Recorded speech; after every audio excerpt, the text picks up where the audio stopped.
জাহাঙ্গীরনগর বিশ্ববিদ্যালয়ে শিক্ষার্থীদের গণপিটুনির শিকার হয়ে হাসপাতালে চিকিৎসাধীন অবস্থায় ছাত্রলীগ নেতা শামীম আহমেদ ওরফে শুটার শামীম মারা গেছেন। বুধবার দিবাগত রাত ১২টার দিকে তার মৃত্যু হয়েছে বলে নিশ্চিত করেছে আশুলিয়া থানা পুলিশ।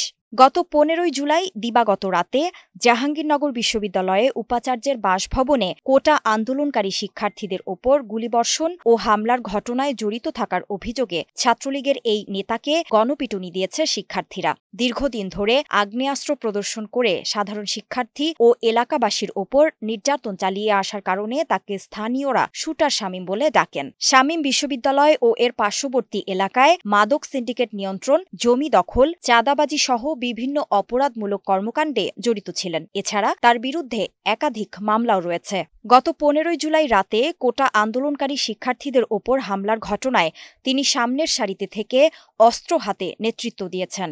গণপিটুনি খাওয়ার পর আশুলিয়া থানা পুলিশ হেফাজতে শামীম জানান, গত ১৫ জুলাই রাতে তাকে বিশ্ববিদ্যালয়ের বটতলা এলাকা থেকে শিক্ষার্থীদের ওপর হামলা করতে সাবেক ছাত্রলীগ নেতা তারেক ও মিজান বঙ্গবন্ধু শেখ মুজিবুর রহমান হলে নিয়ে যায়। সেখানে শাখা ছাত্রলীগের সভাপতি আক্তারুজ্জামান সোহেলের নেতৃত্বে পেট্রোল বোমা, ককটেল, দেশীয় অস্ত্রসহ ও আগ্নেয়াস্ত্র প্রস্তুত করা হয়। হামলার সময় তারেক ১ রাউন্ড গুলিও ছোড়ে। নাহিদ সিরাজি নিম্মি, ২১ টেলিভিশন, ঢাকা।